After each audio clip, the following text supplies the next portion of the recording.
Have you ever felt that quiet pang of disconnect? Yeah. Looking at your calendar and realizing it's been months since you really connected with a friend. Or maybe you've tried making new friends, but it feels like you're just navigating this social maze, and everyone else seems to have their group sorted. Yeah, that's a really common feeling, I think.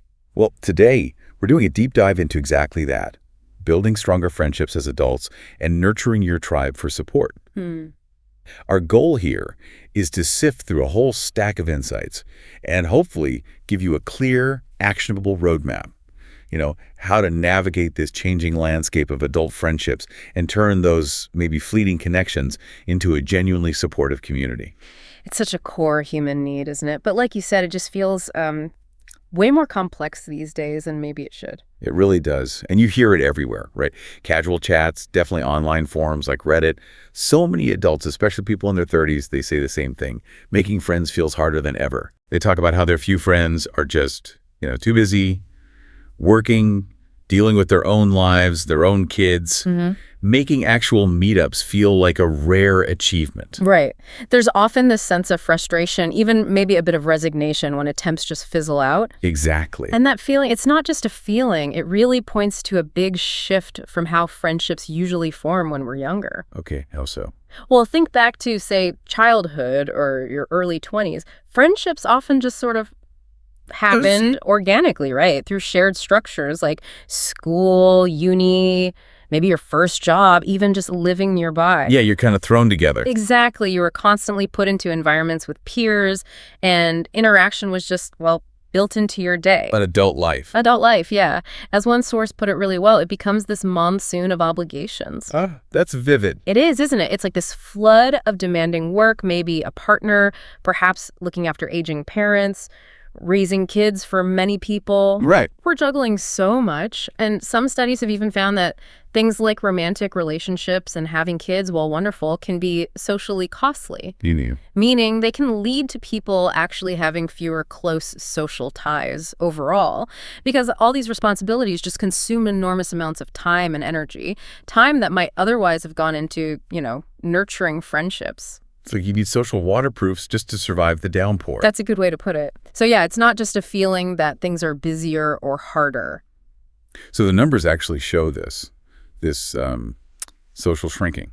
They absolutely do. It's a pretty concerning trend that researchers have seen consistently.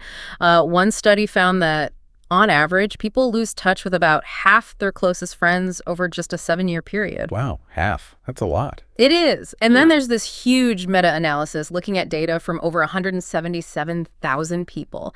It concluded that our friendship networks have been steadily shrinking over the last 35 years or so. Really? Yeah. Like studies back in the early 80s showed people had, on average, maybe 4 more friends than people studied in the early 2000s.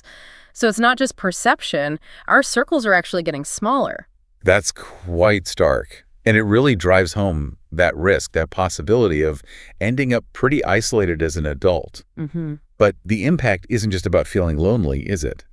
There's strong evidence linking social connection to, overall happiness and well-being. Oh, absolutely fundamental. That famous Very Happy People study, for example, it found that one of the key differences, maybe the key difference, between the least happy and the most happy people was how socially connected they felt. So it's not just a nice to have, it's essential for thriving.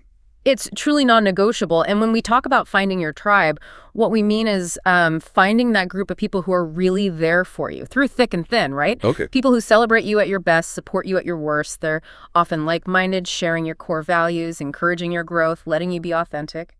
And they don't all need to be friends with each other. Not at all. That's crucial. What matters is their connection to you, how they make you feel. Your tribe is your safe space, your cheer squad, your sounding board. They remind you of your worth and help you navigate all the ups and downs life throws at you. So this idea of a tribe, it's not just some modern self-help thing. It goes deeper. Oh, much deeper. It's rooted right in our history, in our evolution. Humans have survived and thrived for millennia by living in tribes. Right, the whole community aspect. Exactly. These groups provided shared resources, protection, mutual care. They passed down stories, knowledge. We are fundamentally wired to seek connection. Even today, think about it. Isolation is used as a punishment. Solitary confinement. Okay. So lacking that connection, it really hits us hard psychologically and emotionally. And the benefits of having it. For mental health, they're profound. A caring social community gives you that vital emotional support, which directly helps lower stress and anxiety. It fosters that deep sense of belonging, reminding you you're not alone. Plus, being around people who genuinely believe in you, that's a massive boost for confidence, for self-love. And beyond just feeling good, a real tribe challenges you when you need it, helps you problem solve, offers different perspectives. Holds you accountable sometimes, too. Absolutely. Holds you accountable, supports your dreams. It leads to real growth, personal, professional, even spiritual. It's like holistic nourishment. Okay. So we've got the why it feels hard, why it's so incredibly important. But now, the big question for so many people, the how. If adult friendships don't just happen, how do we actually make them happen? Where do we start? That's the million-dollar question, isn't it? And the answer is, well, it takes deliberate effort. You have to be intentional. Right. And probably the single biggest hurdle for most people is that fear. The fear of putting yourself out there. Yeah, that vulnerability. Exactly. It's totally normal to feel vulnerable meeting new people, and that fear of rejection is always lurking, isn't it? But honestly, you're not alone in feeling that way. Pretty much everyone does. So how do you get past that? A key thing is to try and internalize this idea that rejection is just redirection. Okay. What does that mean exactly? It doesn't mean pretending rejection doesn't sting. It does. But it's about shifting how you interpret it immediately. Instead of seeing it as there's something wrong with me, try to see it as just, well, information. Data. Like this path didn't work out. Precisely. This specific interaction wasn't a match, so now you're free to redirect your energy towards paths or people that are a better fit. It's not a reflection of your worth. That reframing could make a big difference. It really can. And it makes another powerful mindset shift feel more achievable, which is assume that people like you. Assume they like you. Isn't that a bit presumptuous? It might feel like it at first, but research actually suggests this mindset has a kind of self-fulfilling quality. How so? Studies showed that when people believed the person they were interacting with already liked them, they actually started acting in ways that made that belief come true. Interesting. Like they shared more about themselves, they disagreed less, they generally had a more positive, open attitude. And this helps overcome both what researchers call overt avoidance, which is just not showing up at all. Right, staying home. And covert avoidance. That's when you do show up physically, but you're mentally checked out. Like hiding in the corner on your phone. Exactly. Or avoiding eye contact, staying quiet when there's a chance to chat. So by changing that internal assumption, assuming positive intent from others, you naturally feel more confident to actually engage, to initiate. Okay, so mindset is key. Assume liking, see rejection as redirection. Now, for me, the really interesting part was the practical stuff, the actual actions. Let's dig into the how. Right. Action time. So the very first step is crucial. You have to initiate. Take a plunge. Yes. Take that small, maybe slightly scary leap. Say hello, introduce yourself, maybe ask for contact info if it feels right. And this is important to actually follow up later. That follow-up is key, isn't it? Yeah, it really is, especially in new settings. That initial contact opens the door, but the follow-up shows genuine interest. Often, everyone's just waiting for someone else to make the first move, so being that person can make all the difference. And what about starting the conversation itself? That can feel awkward. Totally. But there are some simple, practical conversation starters. One is just using the environment. Comment on something around you. Right. Wow, this place has a cool vibe. Have you been here before? Or maybe you see someone reading a book you know. Oh, I see you're reading author's name. How are you finding it? Simple stuff. Okay, that feels manageable. What else? Giving a genuine compliment works well. Not flattery, but something sincere. I really love your jacket. Where did you find it? Or if you're at an event, that was a great talk. What did you think of specific point? People generally like compliments if they feel real. Exactly. Then there's asking open-ended questions. Questions that invite more than a yes or no. So, not nice weather, huh? Haha, maybe not just that. More like, what brought you to this event today? Or what kind of things do you enjoy doing around here? Questions that encourage sharing. Got it. And a really effective one is the insight and question method. You share a quick thought or observation, then ask for their opinion. Example. You know, I really enjoyed the part of the lecture about topic because reason. What stood out most to you? Or maybe at a book club. My favorite character was X because. Who did you connect with? Research actually shows Sharing opinions lights up pleasure centers in the brain, so people often enjoy it. Okay, initiate, use starters. Yeah. What's next after that first contact? The next really critical piece is keep showing up. This is how acquaintances actually deepen into friendships. Consistency. Yeah. Yes, it taps into something called the mere exposure effect. Ah, I think I've heard of that. It's a basic psychological thing. We tend to like things and people more just by being exposed to them repeatedly, even passively. Our brains start to see familiarity as safe and comfortable. So seeing the same faces regularly at, say, a class or club makes you naturally warm to them. Exactly right. That's why joining activities that repeat over time is so effective. Language classes, book clubs, improv groups, sports leagues. Things like pickleball seems huge now, or maybe a hiking group. Definitely. Pickleball, disc golf, kickboxing, Dungeons and Dragons groups, knitting circles, volunteer teams, even connecting with other parents through your kids' activities. Or just regularly going to the same coffee shop or co-working space. Right.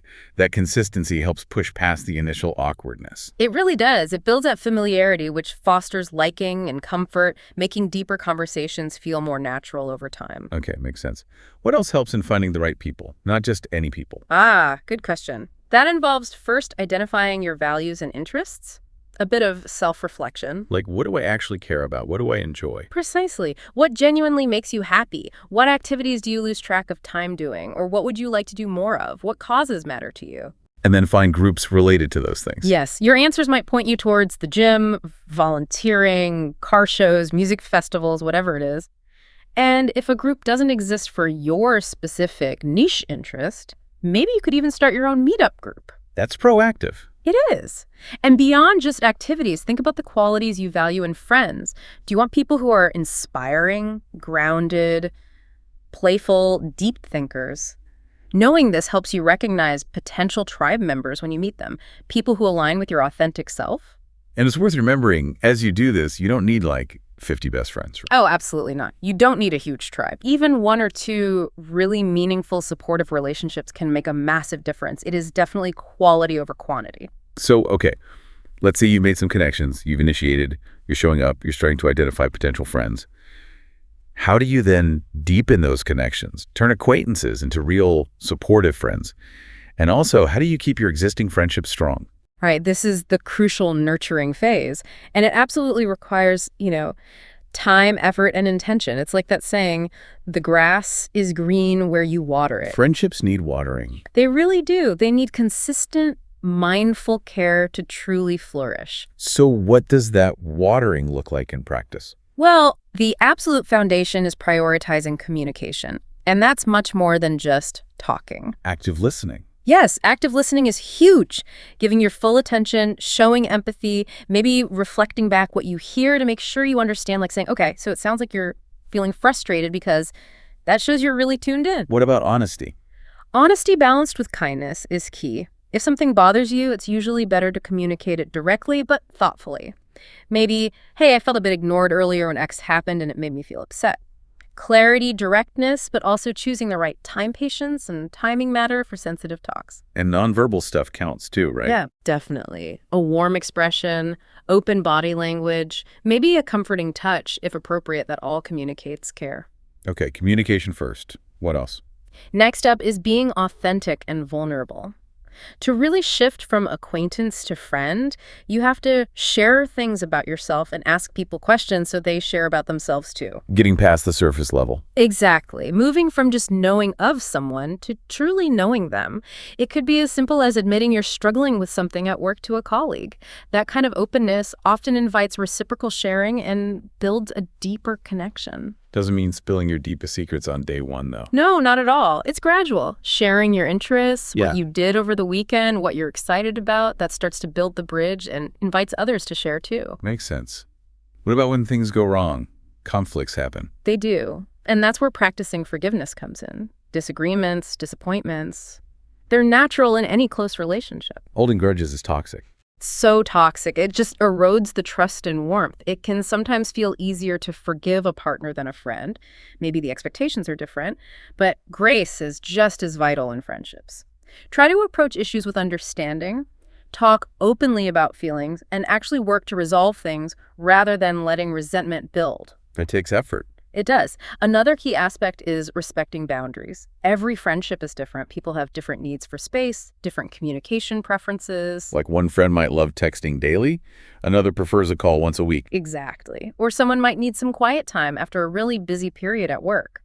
Healthy friendships thrive on mutual respect and acknowledging each other's autonomy. It means trying not to take it personally if someone can't reply instantly or needs to reschedule. Good reminder. And finally, and this is huge, offer support. Friendships are built on reciprocity. Be someone your friends can count on. show up for them. Show up. For the big moments, yes, but also crucially during the tough times. A job loss, a breakup, illness. Offer a listening ear without judgment. Be an anchor when they feel vulnerable. Real friendship, as one source said, transcends dinner dates and fancy restaurants and happy fun moments.